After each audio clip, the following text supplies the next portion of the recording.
Marty T Hawkins back with you in another episode of Warehouse and Operations as a Career. Is everyone having a fabulous week so far? Today let's talk about a few of the things that we as employees sometimes have to deal with, many times things we possibly bring on ourselves.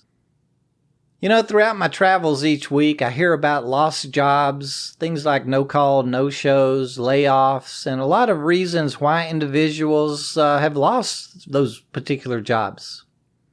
This isn't probably something we like talking about, but I guess it is a part of the job cycle or career cycle, so let's look at it for a bit. With me being a manager for over 30 years, I've had the fortune of meeting and hiring many an associate, mainly in the realm of operations, only to see them move on to something else, either voluntarily or non-voluntarily. A lot of them found better positions or greener pastures and moved on, and some lost contact through termination. I like to believe that I've never actually ended someone's job. Well, I guess I have to say I've ended 3 before. All 3 were due to a position actually being done away with or due to a loss of cases, through a customer loss or once a particular product line. The selector's job was to pull that one line of product only. In all 3 cases, I helped them seek gainful employment at another company or made the effort and offered anyway. One of my VPs from the past, kind of a mentor to me for several years, once told me that he'd never terminated an associate, that they'd always terminated themselves. He honestly looked at it as the rules or processes and procedures weren't being followed, and the associate knew that they had actually terminated themselves. I guess that's one way to look at it, but I subscribe to the belief that I've failed in some way or another every time that I've lost an employee. I always wonder if they've been given the orientation properly and received the welcoming that they needed. Had they received the training that they needed? And had management supported them in every way possible? In previous episodes, I spoke to the corrective action process, what I prefer to call the coaching process, and presented the question to young managers as, did we give them every chance to succeed? Did we discuss any job-related deficiencies we were experiencing with their performance and offer solutions to help them succeed? Personally, I think the orientation of a new associate is the one thing we as managers have to get right. It's where we have a chance to express how important they are to the organization, learn a little about them, and share the expectations, rules, processes, or procedures of the company with them. Let's face it, it's got to be intimidating to be walking into a new job, and managers need to make us feel welcome and allow us to leave that first day wanting to come back early on the second one, right?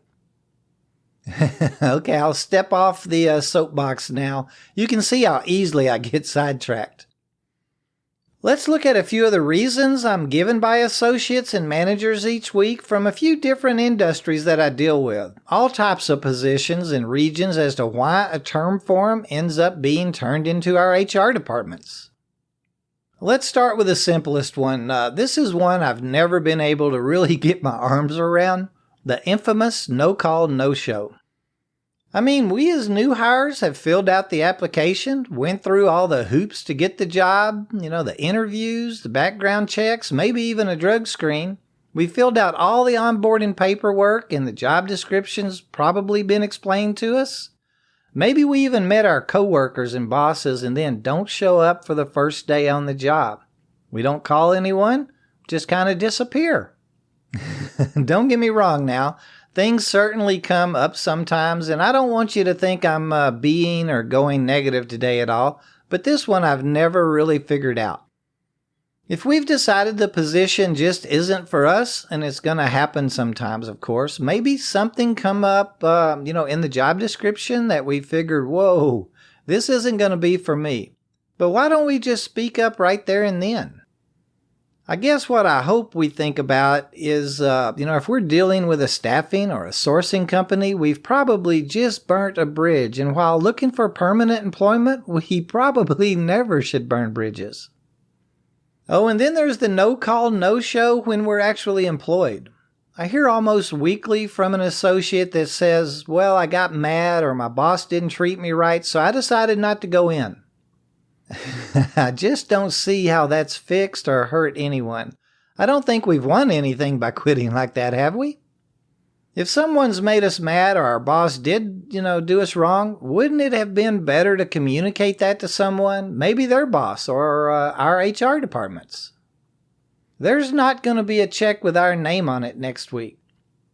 Again, I know things happen from time to time, but it's rare that I hear a valid reason from anyone concerning a no-call, no-show. A phone call is just too easy to make. If we're going to take off no matter what our boss says, go ahead and do it, but just call someone. Then on our next interview, we can say that we'd ask off for a day, had a valid reason, but my boss fired me for missing. It'll go over much better than them finding out about us no-call, no-showing. I believe a no-call, no-show, we'd have to agree that we've actually quit or terminated ourselves, right?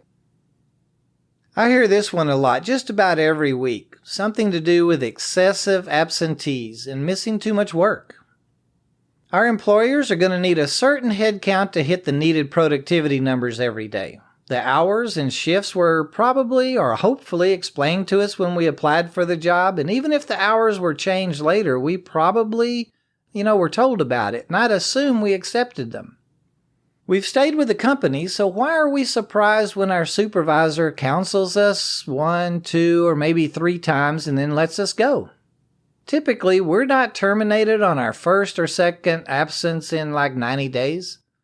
Again, I'm not being negative about us quitting our jobs, and I think we all would agree we've quit. We just took the long road to doing it. We knew it was coming, I think. And then there's this one, insubordination. When I hear this one, I kind of come close to understanding sometimes. We here at WAOC have talked a few times now about handling ourselves in a professional manner, and yeah, that's difficult at times though, isn't it? If we assume we're liking our job, it's important to remember we have other recourses than saying no to management or something like, that's not my job. As long as the request is ethical and legal, we need to go ahead and do it. Many times we don't know the reason or the end result, but hey, we're being paid and it's just a part of it. A real quick example, I was a high-rise selector. I'd only been on the job for about 3 months, and a supervisor came up hurriedly and asked me to go clean the men's room real quick, and then he just disappeared.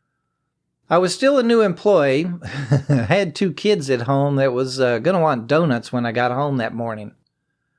Yep, I was pretty upset, of course, but I went ahead and cleaned it up and wiped it down.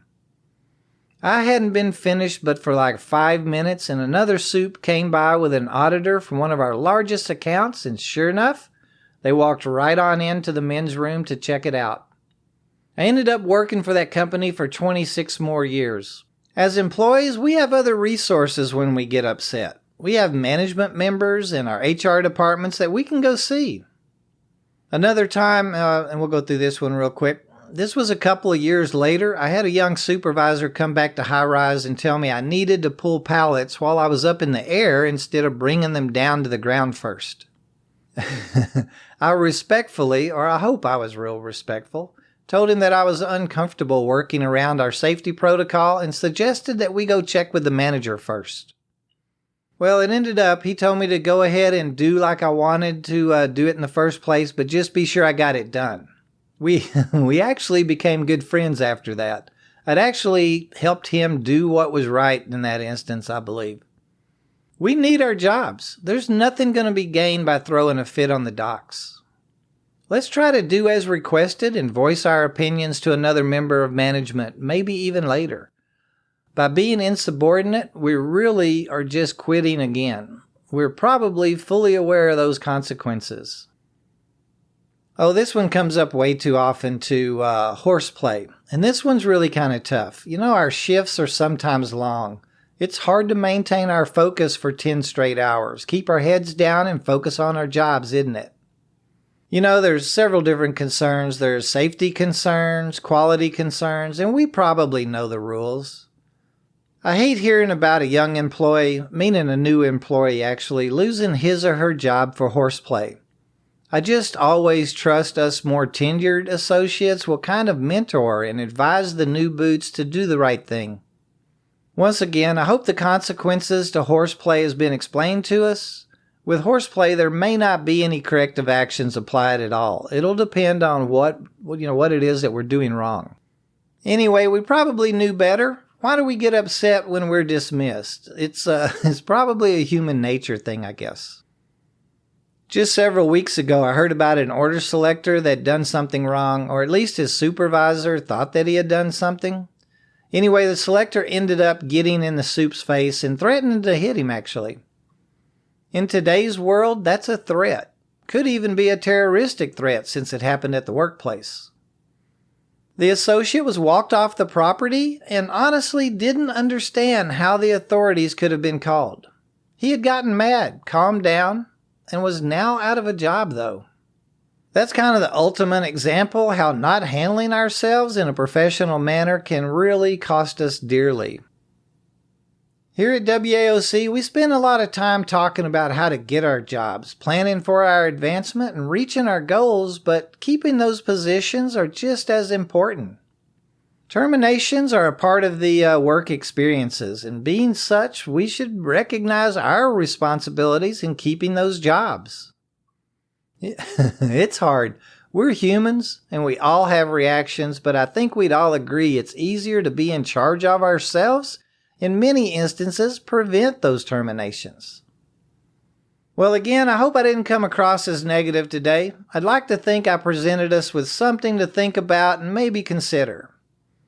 If you'd like to add to our list of terminations or share an example or situation with our group, please shoot an email to host@warehouseandoperationsasacareer.com. We'd love hearing from you. Check out our Facebook and Twitter feeds too. You can use the little @ WHSEANDOPS, and we'd appreciate a like and follow should you find any interest there. If you operate any type of powered industrial equipment, check out the Facebook group, Warehouse Equipment Operators Community. We're usually hanging around there throughout the week. Until next week, be safe, and let's all take care of our families and our positions.